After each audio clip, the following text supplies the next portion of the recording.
اعوذ باللہ من الشیطان الرجیم، بسم اللہ الرحمن الرحیم۔ معزز خواتین و حضرات، السلام علیکم ورحمۃ اللہ وبرکاتہ۔ آج ایک قدر طویل وقفے کے بعد ایک بار پھر آپ کی خدمت میں حاضر ہوں۔ آج ہماری نشست نمبر ہے 209 اور ہمارا آج کا موضوع ہے ہمارے ایک بڑے محترم دوست شہاب ظفر صاحب کی ایک کتاب آئی ہے میرے پاس، مناجات مدینہ کے نام سے۔ اس پر ایک مختصر گفتگو کروں گا آج میں۔ تو آغاز میں یہاں سے کرتا ہوں کہ یہ چونکہ نعتیہ اشعار کا انتخاب ہے، اس لیے میں تھوڑی سی وضاحت یہ کر دوں کہ ہمارے یہاں عربی، فارسی اور اردو شاعری میں حمد و نعت اور اس ذیل کی دوسری کون سی اصناف ہیں، تھوڑا سا میں ذکر کرتا ہوں۔ حمد جو ہے وہ دراصل ذات باری تعالیٰ کی تعریف و ستائش کے بارے میں اشعار کہے جائیں تو اسے حمد کہتے ہیں، اور یہ اشعار جو ہیں یہ اللہ کی عنایت، اس کے کرم، اس کی مہربانیوں کا ذکر لیے ہوئے ہوتی ہے۔ اس کے بعد آتی ہے نعت۔ نعت دراصل فارسی کا لفظ ہے، عربی میں یہ مدح یا مدح کے معنوں میں ہے یہ۔ تو اس میں حضور اکرم صلی اللہ علیہ وسلم کے اوصاف بابرکات کا ذکر ہے، اور آپ کی شان ہوتی ہے جن اشعار میں، وہ نعت کہلاتی ہے، اور یہ سراسر حب رسول میں ڈوبی ہوئی ہوتی ہیں نعتیں جتنی بھی ہوتی ہیں۔ تو اس کے بعد آتا ہے ایک اور درجہ منقبت کا۔ منقبت اصل میں بزرگوں، اولیاء اللہ اور خاص طور سے آل رسول وغیرہ کی شان میں جو اشعار کہے جائیں انہیں منقبت کے ذیل میں شمار کیا جاتا ہے۔ اس کے بعد ایک اور چیز آتی ہے قصیدہ۔ قصیدہ عام طور سے بادشاہوں کی شان میں یا ان کی تعریف میں لکھے جانے والے اشعار کو کہتے ہیں۔ قصیدہ حضور صلی اللہ علیہ وسلم کے لیے جو قصیدہ بردہ شریف مشہور ہے، اس کو بھی نام قصیدہ شاید اس لیے دیا ہے کہ نبی اکرم صلی اللہ علیہ وسلم سے زیادہ کون عالی شان شہنشاہ ہوگا، تو اس لیے شاید قصیدہ ان کے لیے بھی کہا جاتا ہے، ورنہ عام طور سے دنیاوی جو بادشاہ ہوتے ہیں ان کی شان میں جو نظمیں کہی جاتی ہیں انہیں عام طور سے قصیدہ کہا جاتا ہے، اور یہ اکثر انعام و اکرام کی خاطر ہوتے ہیں۔ جو شاعر ہوتے ہیں بادشاہوں کے قصیدے پڑھتے ہیں وہ دراصل انعام کے لالچ میں ایسا کرتے ہیں، جبکہ حضور صلی اللہ علیہ وسلم سے سوائے ان کی شفاعت کے، ان سے محبت کے اور کوئی رشتہ ہو ہی نہیں سکتا۔ اس کے بعد ایک اور بات آتی ہے مناجات کی۔ مناجات دراصل معنی تو اس کے ہیں دعا مانگنے کے، اللہ سے دعا مانگنا، اپنے گناہوں کی مغفرت کرنا، لیکن ہمارے دوست شہاب ظفر صاحب نے اس کو جو نام دیا ہے اپنی اس کتاب کو مناجات مدینہ، تو میں اس کو یہ سمجھ رہا ہوں کہ یہ دراصل حضور صلی اللہ علیہ وسلم کے صدقے اور وسیلے سے دعا کر رہے ہیں کہ یا اللہ ہماری مغفرت فرما اور ہمارے گناہوں کو معاف فرما، اور ہمیں نبی اکرم صلی اللہ علیہ وسلم کے در پر حاضری کی ہمیں سعادت عطا فرما۔ یہ تو ہو گئی اس کی مختلف اصناف۔ اب میں ایک بات بیان کرتا ہوں جو بہت کم لوگوں کو معلوم ہے کہ حضور صلی اللہ علیہ وسلم کی شان میں پہلی نعت باقاعدہ وہ جناب ابو طالب کی تھی، جو حضور صلی اللہ علیہ وسلم کے چچا تھے اور حضرت علی کرم اللہ وجہ کے والد محترم۔ تو حضرت ابو طالب نے تاریخ میں مذکور ہے کہ 7 اشعار حضور کی شان میں کہے تھے، تو ہم اسے پہلی نعت کہتے ہیں۔ لیکن میں ایک بات اور کہتا ہوں کہ حضرت ابو طالب کا جو مقام ہے مسلمانوں کی تاریخ میں وہ اپنی جگہ نہایت قابل احترام ہے، لیکن میں جس نتیجے پہ پہنچا ہوں وہ یہ ہے کہ حضور صلی اللہ علیہ وسلم کی سب سے پہلی تعریف خود اللہ تعالیٰ نے کی ہے۔ آپ دیکھیے وما ارسلناک الا رحمۃ للعالمین، رحمۃ للعالمین جو حضور صلی اللہ علیہ وسلم کو فرمایا اللہ تعالیٰ نے کہا ہے۔ اس کے بعد پھر کہا ہے قرآن مجید میں ہی ورفعنا لک ذکرک، ہم نے آپ کا ذکر بلند کیا۔ تو یہ بھی تعریف و توصیف اور نعت کے ذیل میں آتا ہے میرے حساب سے۔ پھر ایک اور بات، اشہد ان محمد الرسول اللہ، ہم جو کلمہ پڑھتے ہیں اس میں محمد کو رسول اللہ کہا ہے۔ رسول اللہ ہونا کوئی معمولی شان نہیں ہے، بہت بڑا مرتبہ ہے یہ۔ تو میں بھی اس کو بھی نعت کے ذیل میں کہتا ہوں میں۔ پھر ہم حضور صلی اللہ علیہ وسلم کا جب نام لیتے ہیں، اور حکم یہ ہے کہ جب آپ کا نام مبارک لیا جائے، محمد جب کہا جائے خاص طور سے، تو اس وقت صلی اللہ علیہ وسلم ضرور کہا جائے۔ تو یہ درود اور سلام کی ایک قسم ہے، اور یہ بھی نعت کے ذیل میں آتی ہے۔ تو خیر اصل تعریف، اصل نعت تو سمجھ لیجیے کہ اللہ تعالیٰ نے کی حضور صلی اللہ علیہ وسلم کی شان میں جو کچھ فرمایا قرآن میں بھی اور روایات میں بھی۔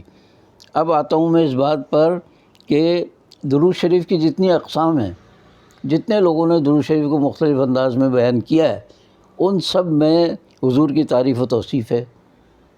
تو وہ چاہے اشعار کی صورت میں نہ ہو، لیکن میں اس کو بھی نعت کے اس میں شمار کرتا ہوں ذیل میں۔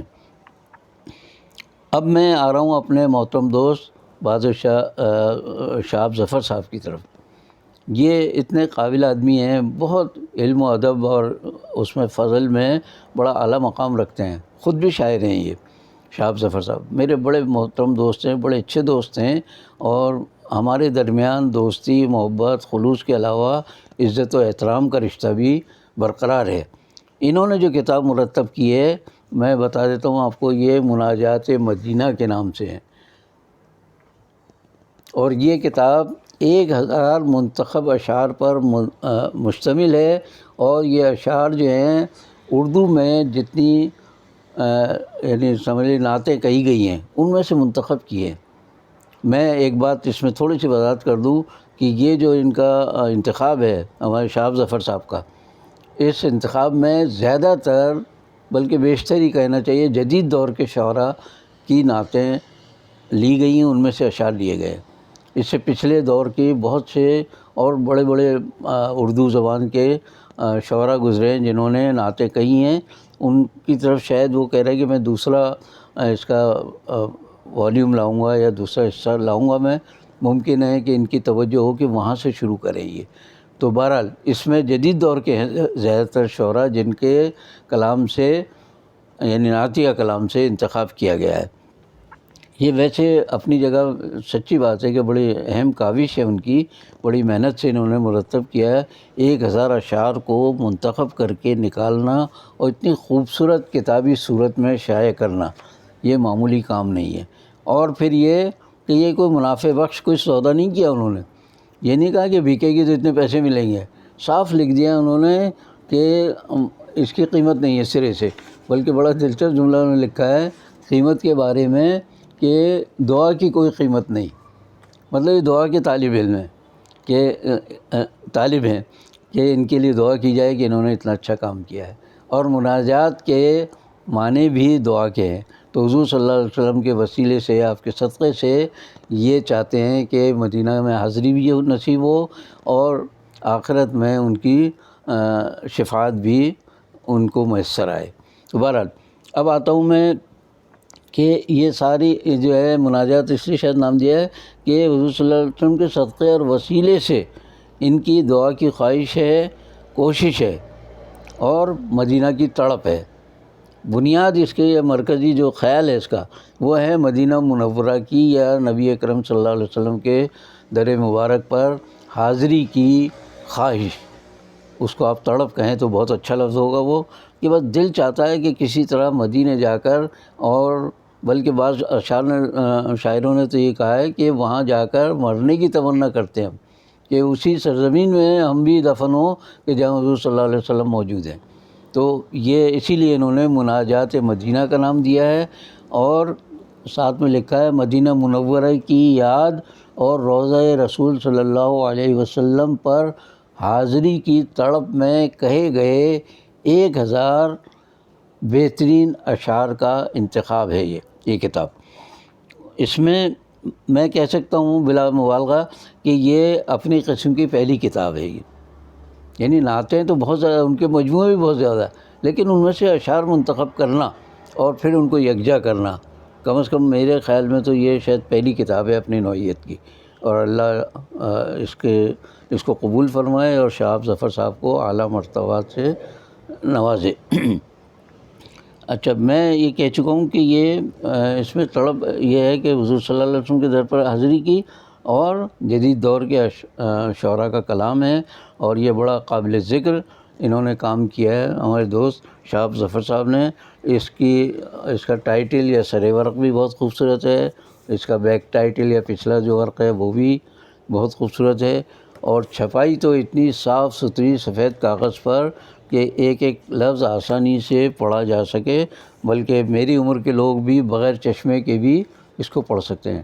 بہت عمدہ چھپائی ہے، بہت انہوں نے پیسہ خرچ کیا ہے اس پر، اور بیچنے کے لیے نہیں ہے، بس یہ آپ سے چاہتے ہیں کہ آپ ان کے لیے دعا کریں۔ اور دعا بھی کون سی دعا، تو ظاہر ہے یہ بھی مانگتے ہوں گے، دوسرے بھی ان کے احباب اور میری طرح کے لوگ ان کے درجات کی بلندی کے لیے کرتے ہوں گے، لیکن ان کی جو دعا مانگنے کی جو خواہش ہے وہ یہ ہے کہ انہیں مدینہ حاضری کا موقع ملے، اور ہم آپ سے بھی اسی کی درخواست کرتے ہیں۔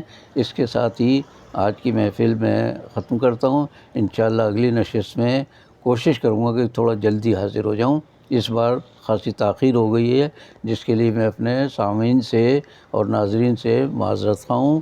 باقی بشرط زندگی باقی، لیکن ایک بات پھر درخواست کر رہا ہوں میں کہ میرے اس پروگرام کو اگر آپ کسی قابل سمجھتے ہوں، میں شرط لگا رہا ہوں کہ کسی قابل سمجھتے ہوں، اگر نہیں سمجھتے تو آپ سے کوئی مجھے فرمائش نہیں کرنی۔